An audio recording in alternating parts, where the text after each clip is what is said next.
हसे सगरो परिवार वा, हसे सगरो परिवार।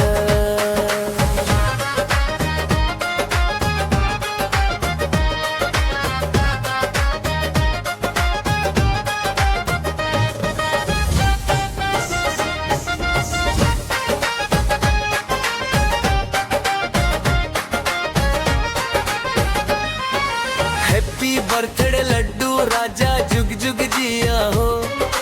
मम्मी पापा दादा दादी सभे के दुलरुआ हो। चाचा चाची भैया बहिना नाचे मिलके आज, भगवान तोहरा जिंदगी भर दे सुख खुशियन के ताज। दादाजी के आशीर्वाद से उच्च होके तोहार नाम, दादी के ममता मिलत रहे, रोशन होके हर बिहानवा, रोशन होके हर बिहाना।